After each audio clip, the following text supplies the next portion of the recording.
ఎన్నికల నియమావళి ఇంత ఘోరంగా పదే పదే ఉల్లంఘించబడుతుంటే ఎన్నికల సంఘం ఏం చేస్తున్నట్టు? ఉల్లంఘించేవారు మెజారిటీ భారతీయుల్ని మైనారిటీపై రెచ్చగొట్టేందుకు రకరకాల కథలు పడుతున్న వారిపై ఈస్ట్రీ చేష్టలు ఉడిగి చూడడం ఏమైనా బాగుందా? ఎన్నికల నియమావళి ఇంత ఘోరంగా పదే పదే ఉల్లంఘించబడుతుంటే ఎన్నికల సంఘం ఏం చేస్తున్నట్టు?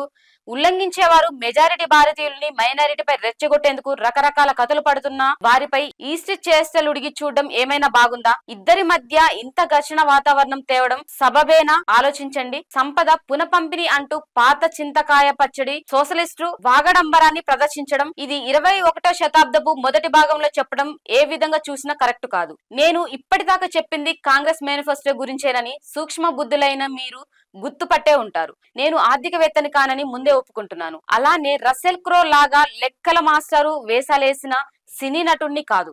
ఏ మాట కామాటే చెప్పుకోవాలి. ఆర్థిక శాస్త్రం రాకెట్ సైన్స్ కాదు.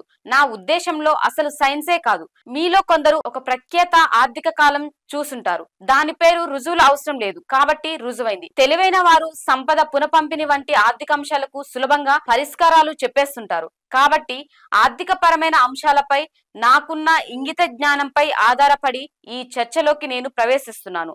నన్ను భరించగలిగితే మీకు లోతైన విషయాలు అనుభవంలోకి వస్తాయి. ఏ పార్టీ అధికారంలో ఉందనే దాంతో సంబంధం లేకుండా ఎల్లవేళల సంపద పునఃపంపిణీ జరుగుతూనే ఉంటుంది.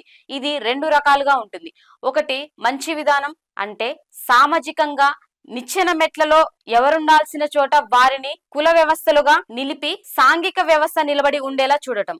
రెండవది చెడ్డ పద్ధతి. సాంఘిక వ్యవస్థలో ఒకరితో ఒకరు తగాద పడేలా చేసి వ్యవస్థలో అనవసర ఘర్షణ వాతావరణాన్ని సృష్టించడం. ఆ రకంగా సాంఘిక సమస్యలు సృష్టించడం. గత దశాబ్ద కాలంగా మధ్యతరగతి వారి నుంచి పేదల నుంచి శత సహస్ర కోటీశ్వరులకు సంపద పునఃపంపిణీ జరుగుతుంటే నేటి వరకు పేదలంతా ఆనందంగా ఉన్నారు. వారి సంపద పెరుగుతోంది కాబట్టి సంపన్నులు హ్యాపీగా ఉన్నారు.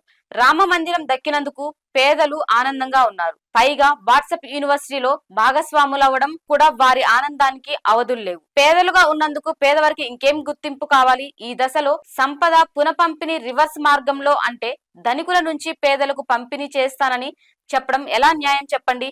ఇది సహజ న్యాయానికి భిన్నం కదా.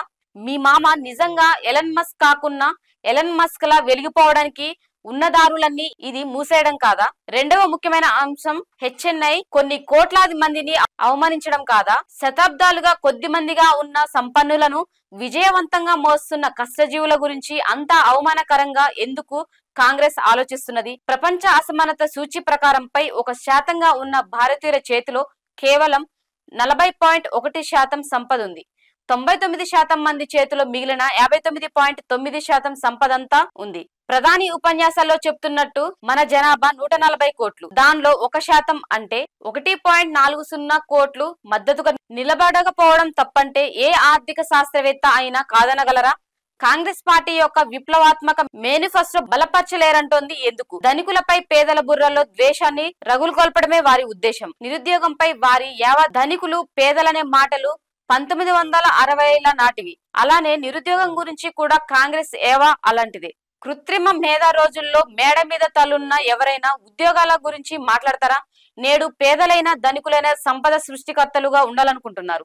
ఉద్యోగాల కోసం దేబిరించే వారిగా కాదు. కాంగ్రెస్ చేసే ప్రయత్నమంతా ఇలాంటి చర్చ ద్వారా ఓట్లను తన వైపు లాక్కోవాలనేది. ఇది అతి తక్కువగా ఉన్న మైనారిటీ ధనికులపై విద్వేష ప్రసంగమే. దీనిపై ఈసీ నోరు మెదపకపోవడం దుర్మార్గం కాదా?